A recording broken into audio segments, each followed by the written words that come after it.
Hi there! Welcome to another episode of Culinary Alchemy, and I am your alchemist, Cassie H. Today's a special episode because we have a guest alchemist. Allow me to introduce RaginAsian's Allie. Ta-da! Hello, I am the RaginAsian, and contrary to what I sound like and what I look like, I am Asian. My mother is Laotian, my father is Vietnamese, and so that's why I look like a Philippine. Alright, so today is our special episode about pho. Pho Bo is what we are making today, which is...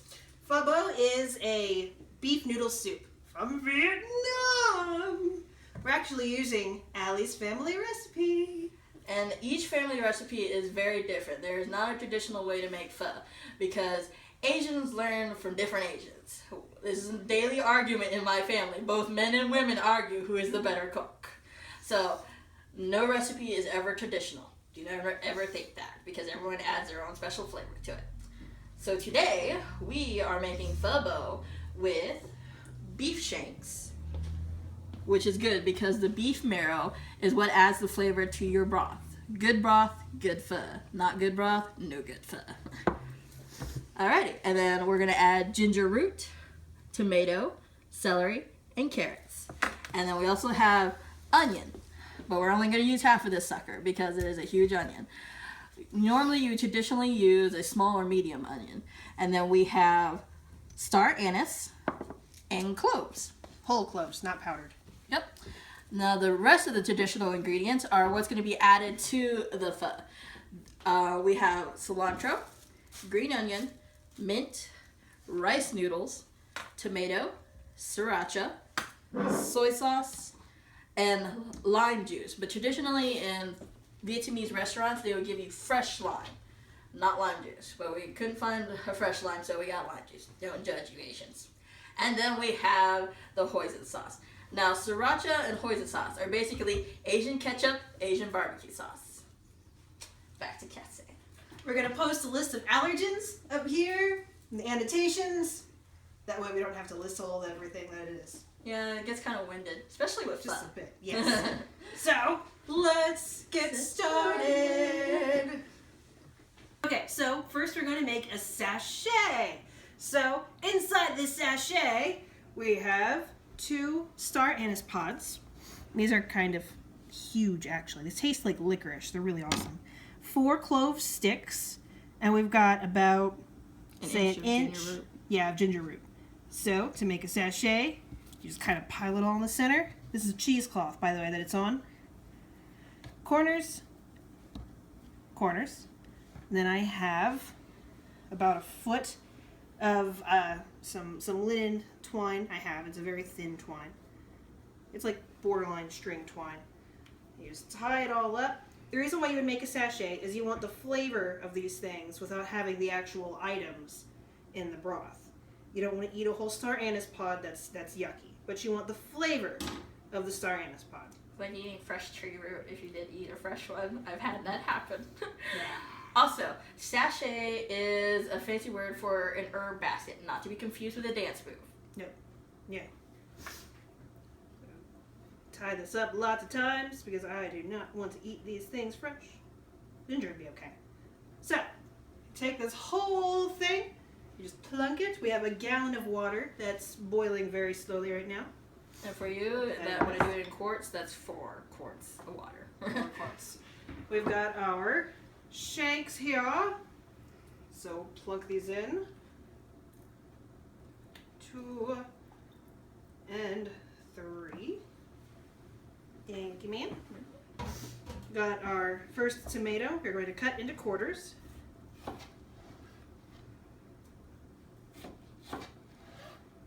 Here. Drop it in. Our carrot and celery stick. Just going to roughly chuck them up. All this makes a beautiful stock. Take the sticker off my onion, maybe. Ha ha ha! Cut this in half. Half of it we don't need. And this half, cut it here. Take the worst of the skin off. Yeah, not all the layers. That's okay. Clunk this in there too. Probably only that much. Lid this up. Let it cook for a very long time. I wouldn't say a very long time. It takes anywhere from 40 minutes to an hour to get the broth fully steeped in. And then after it's boiled for that long, you want to taste it to make sure it's at that consistency and that taste that you want. Now, for the rest of the ingredients. The key thing with rice noodles, we're not going to cook these exactly like this. We're not just going to throw it into the pho. We have to temper them. So, I'm going to place the rice noodles into this giant bowl that we have, and then we're going to soak them into cold water until they actually get like an opaque white. And then after they get to an opaque white, you want to drain it and then keep it into a dry bowl with a wet cloth over it. Because that's how you pre-prep it to cook, because you're going to cook it in boiling water separately. And we have two different sizes of noodles. We have the itty bitty size. Then we got the big flat noodles. They're the same kind of rice noodles, they're just in different shapes. And then for our cilantro, green onion, mint, and tomato, we're just gonna slice this up thinly on the tomato, and everything else is gonna be chopped and diced. And that's gonna be added to the pho after everything is done. All right. So this is Pho Bo. So, Pho Bo. Bo. Pho Bo. I'm sorry. I'm not Vietnamese. I'm American. So we're using beef, but you could substitute any protein you felt like. You could do tofu for all we care. People do that thing. But traditionally it's made with beef because beef just has more flavor. It is yummy. So this is like 2.5 pounds of beef I've had in the freezer just for a few hours, so it's a little bit stiffer. It's a bit easier to slice really thin. I have a container to receive the pieces as I slice them. So, got a sharp knife, thin slicing. So as to not, the culinary office does not lose your finger and concentrate on the slicing. After you're done making your pho, you'll have quite a bit of broth left over depending on how many people you're serving. We're serving 6 people, so we might not have a lot left, but the leftover broth, you can save it in the freezer. You can save it in like little ice cubes for individual pho bowls if you don't want to make like a giant pot like what we're doing right now. Or you can save the broth left over and make stew out of it. That's the best thing about the versatility of pho. It can be used for everything. Being Asian and, you know, kind of like, you know, a poor country, you don't waste nothing. You save everything. And as you can see on the other ingredients, I have diced them and chopped them into tiny little pieces. These will be added to the pho bowls whenever we're ready to eat. This is a very fatty piece of beef chuck. Slice it away. And don't worry, we'll use some video magic and this will bing. You mean alchemy? Alchemy, yes. We don't do magic on this show. Or do we? No.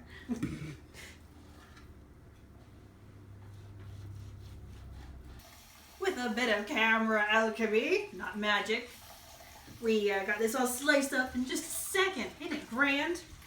I sliced these a little bit thick, that's okay. And then the awkward bit, I just threw in the pot. More flavor. So I'm going to put these in a box here so we can put it in the fridge for when we're ready.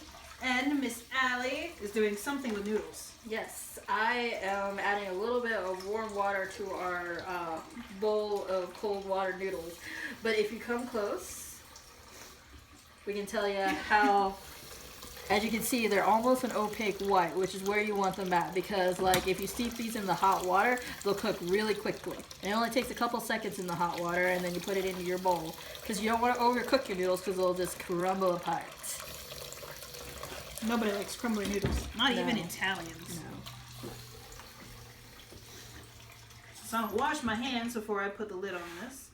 I pack it all in there because, you know, the space doesn't matter. We're just gonna cook it in a minute. And any of the little awkward bits, I'm just gonna put in the pot of water. More flavor. Whoop. broth is almost ready. It smells so good. Wish we had smell-o-vision. Smell-o-vision. Yes. Smell-o-vision. Smell it. Waft it to you. Bye-bye. Alrighty, so the pho broth is almost ready. It's still brewing along as it is, but you don't know it, there's good stuff in there. Alright, so we have drained our rice noodles and we have put a wet cloth over them to keep them moist. But as you can see, this is what the noodles are supposed to look like before you steep them in the hot water. And we've got a separate pot of water ready to boil, and that's what you're going to cook your rice noodles in. So the composition of a pho is that you cook your rice noodles first, place it into the bowl, then you put the broth on top, then you cook your meat in the broth, and then you put your meat on top, and then you put the broth on top of the meat and noodles. And then you add everything else. This is what they supply with you at the restaurant. Then you can add whatever you want to your pho bowl, because pho is customized by each individual taste. Like, for me, for example, I love cilantro, I love onions, and I love mint. Sometimes I don't really love tomato in my pho. I have to be really hungry for it. But I love tomatoes, so I'll probably be like, tomatoes! Yeah, so, like I said, Asian cooking, it is not always the same thing everywhere. Everyone has a different taste. Everyone has a different recipe. It's just how you like to eat it. Alright, so some time has lapsed. We are now ready to assemble our pho bo. So, I have the noodles in a wire basket, and I'm going to dip these straight into the water. And you want to cook them until they're slightly, limp. You don't want to overcook them, because if you overcook them, they break. While she's doing that, I am taking pieces of the beef and laying them in the water. Probably do about 4 or 5 per bowl. They only need to cook for like a minute or two because they're pretty thin. So you can see we've left all the everything in the water. Broth, rather. So this is how your noodles are supposed to look after they're done cooking. Slightly like beautiful.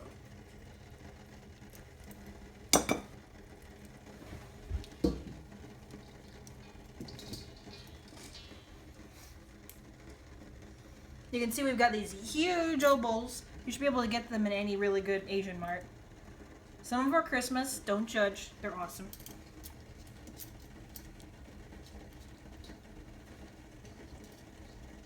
Alrighty, so we have finished assembling our pho bo. This is what pho bo generally looks like. Some noodle soup with beef. And then the other ingredients, these will be added by whoever, because it's generally in the restaurant, this is what they give you, and you can add however much of each ingredient that you want. And like I said, you have your Hoisin sauce, which is your Asian barbecue. We have our Sriracha, which is our Asian ketchup. And then we have soy sauce, and then lime juice. But we have something special about the lime juice that we're going to do. Lo and behold, we are going to transmute it. Transmutation circle. We're going to transmute this into a lime. Now we're perfect. Alchemy. So, we're going to cut this up into wedges, and everybody can squeeze a wedge of lime into their pho without it tasting like old lime juice. And this adds the acidity to pho. We hope you guys enjoyed this episode. Once again, I am the RaginAsian, Allie, and this is your culinary alchemist. Join us next time for the next episode. We're making potato soup next week, so make sure you hit the subscribe above, like this video, favorite below. I'm going to post a link to RaginAsian's website, or not website, YouTube shindig, and we'll see you next time. Bye!